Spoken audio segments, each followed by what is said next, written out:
Hello students, today we will discuss chapter 10th respiration in organisms। तो इस chapter के आज मैं आपके साथ कीवर्ड्स और जो है क्वेश्चन आंसर डिस्कस करूँगी। तो हम कीवर्ड्स को स्टार्ट करते हैं। पहला कीवर्ड है हमारा aerobic respiration. When breakdown of glucose occurs with the use of oxygen it is called aerobic respiration. जैसा कि मैंने आपको जो है बताया था कि जब ग्लूकोज का जो है ब्रेकडाउन होता है with the use of oxygen मतलब ऑक्सीजन की प्रेजेंस में, तो उसको हम लोग एरोबिक रिस्पायरेशन कहते हैं।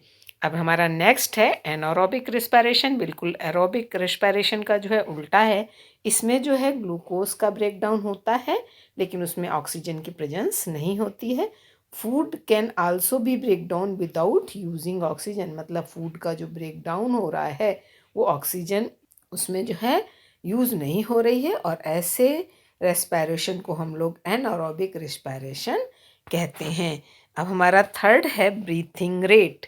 The number of times a person breathe, मतलब एक कोई भी पर्सन जितने टाइम ब्रीथ करता है इन ए मिनट, मतलब एक मिनट में कोई भी person, the number of times a person breathe in a minute, मतलब एक मिनट में कोई भी पर्सन जो है जितनी बार ब्रीथ करता है उसको हम लोग जो कहते हैं is termed as breathing rate, मतलब उसको हम लोग ब्रीथिंग रेट कहते हैं। फिर आता है डायफ्राम। अब डायफ्राम क्या होता है ये मैंने आपको समझाया था पढ़ाते समय। A large muscular seat called diaphragms forms the floor of the chest cavity. Chest cavity के नीचे जो है ये डायफ्राम होता है।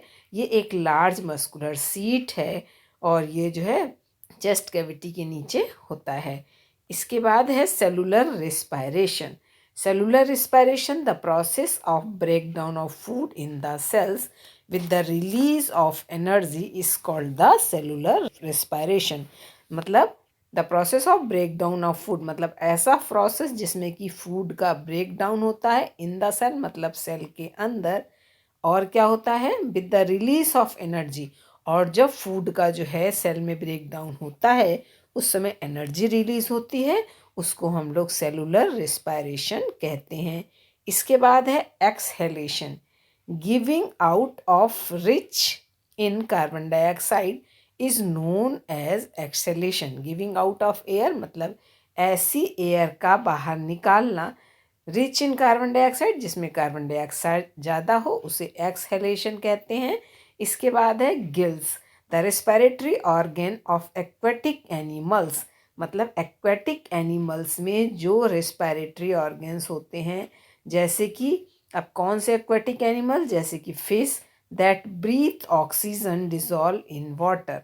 तो जो फिश है वो वाटर में डिजॉल्व ऑक्सीजन जो है वो ब्रीथ करती है।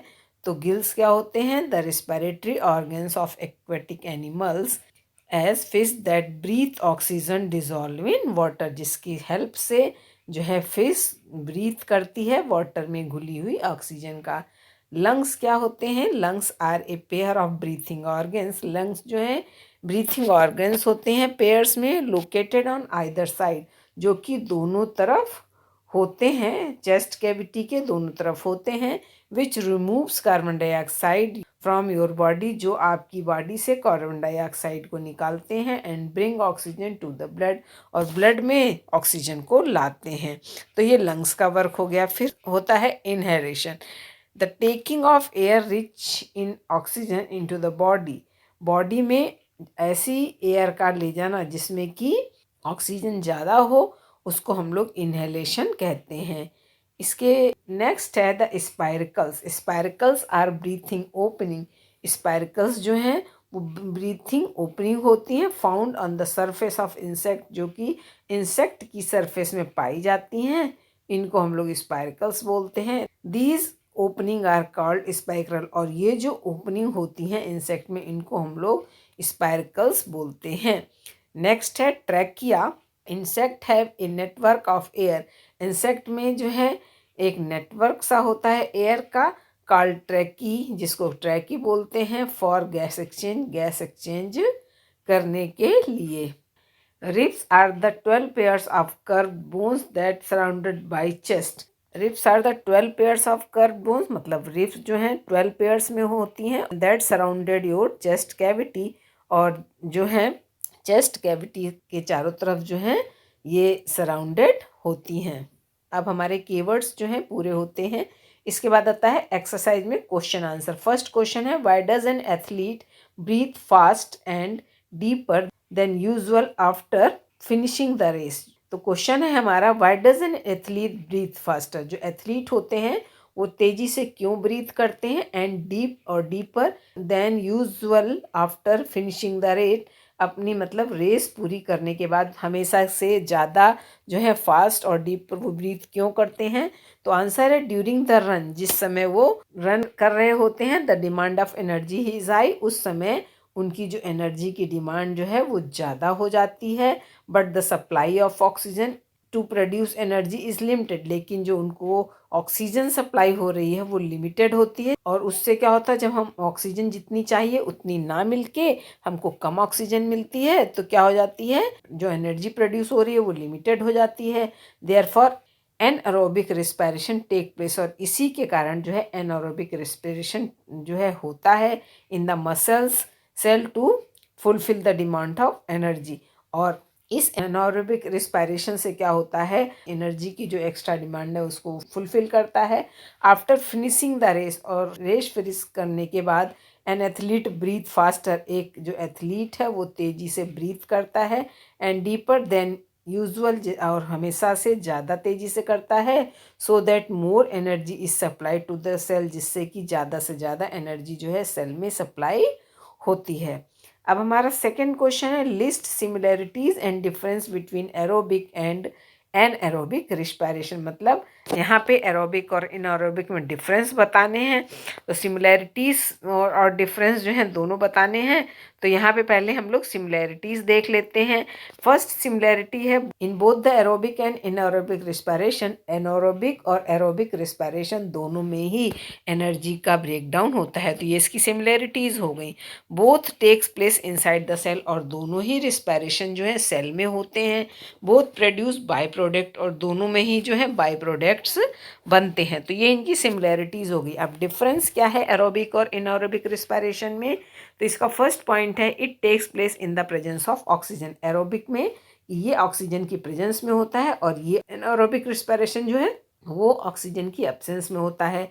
Energy is release in higher amount, energy जो है बहुत ज़्यादा मात्रा में जो है रिलीज होती है, और एनारोबिक में क्या है, energy is release in lesser amount, और जो एनर्जी जो है वो कम अमाउंट में रिलीज होती है। थर्ड पॉइंट है, carbon dioxide and water are produced as by products, और जब रिएक्शन होती है तो उसमें जो है कार्बन डाइऑक्साइड और वाटर जो है वो बाई प्रोडक्ट के रूप में जो है प्रोड्यूस होते हैं।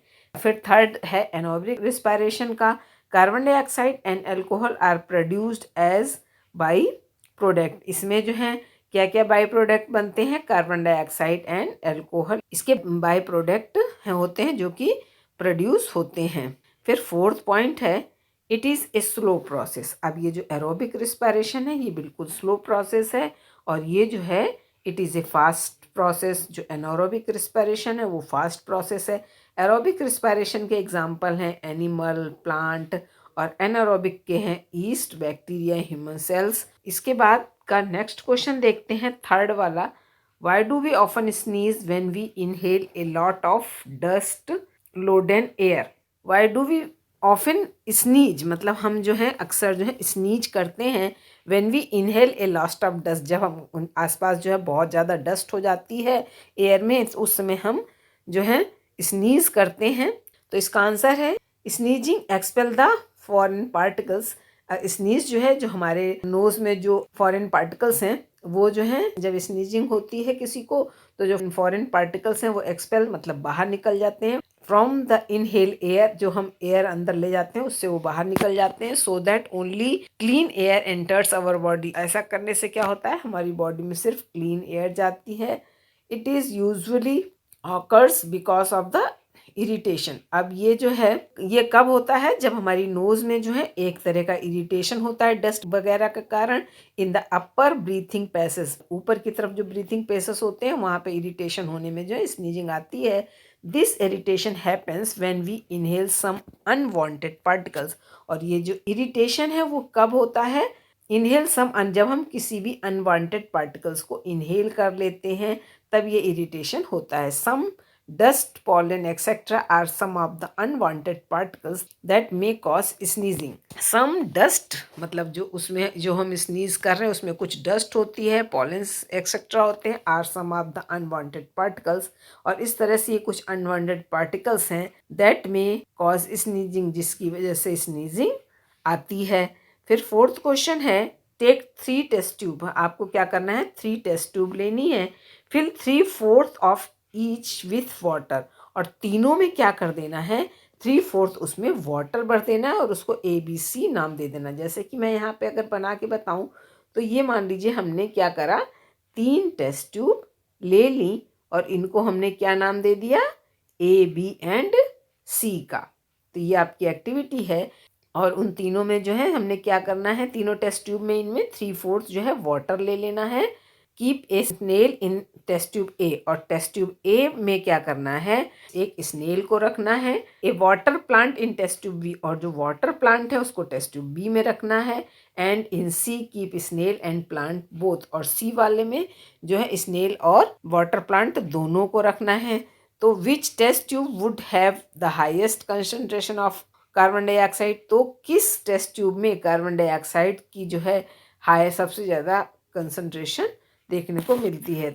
इसका आंसर है test tube A will have the highest concentration of CO2। A वाली टेस्ट ट्यूब में जो है कार्बन डाइऑक्साइड जो है उसका कंसंट्रेशन बहुत हाई होता है, because snail will take in oxygen, क्योंकि जो इसमें स्नेल को डाला होता है वो उसकी सारी ऑक्सीजन ले लेती है and gives out carbon dioxide, और उसमें कार्बन डाइऑक्साइड छोड़ती है। In test tube B and C the carbon dioxide will be utilise by the water plant. Test tube B और सी में जो कार्बन डाइऑक्साइड होती है वो वाटर प्लांट के द्वारा जो है यूटिलाइज हो जाती है फॉर सिंथेसाइजिंग फूड, फूड को सिंथेसाइज करने में। And hence there will be less concentration of carbon dioxide. इसलिए बी और सी वाली टेस्ट ट्यूब में जो है कैसा होगा? लेस कंसंट्रेशन होगा कार्बन डाइऑक्साइड का। अब हमारा जो है 8th क्वेश्चन है आंसर इन 1 वर्ड। अब यहाँ पे हमको 1 वर्ड में आंसर देने हैं। तो पहला क्वेश्चन है the air tubes of insect. Insects में जो एयर ट्यूब्स होते हैं उसको हम लोग क्या बोलते हैं? ट्रैकिया। फिर skeletal structure surrounding chest cavity, जो हमारी स्केलेटल स्ट्रक्चर होता है जो कि चेस्ट कैविटी के चारों तरफ होता है, वो क्या होता है? रिब्स होता है। थर्ड वाला आंसर है हमारा muscular floor of chest cavity. जैसे अभी पीछे बताया था, जो चेस्ट कैविटी का जो मस्कुलर फ्लोर होता है उसको हम लोग डायफ्राम बोलते हैं। टिनी pores on the surface of the leaves.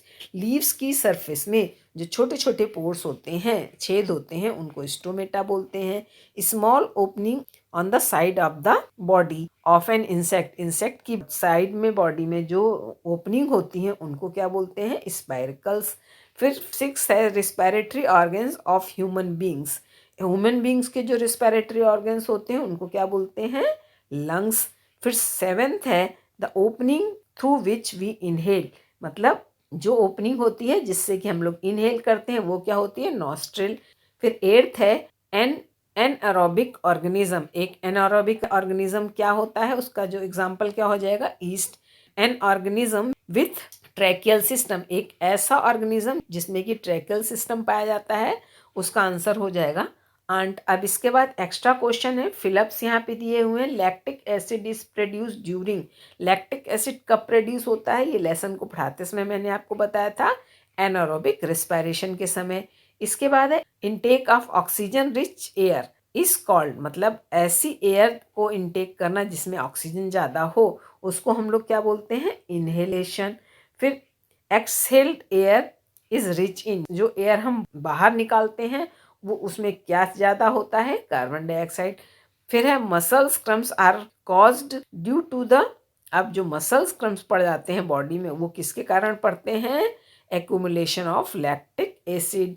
Lactic acid जो होता है वो जब एक्यूमुलेट हो जाता है तो हमारे जो मसल सेल्स बन जाते हैं। फिर सेकेंड है what is the percentage of oxygen in the inhaled air.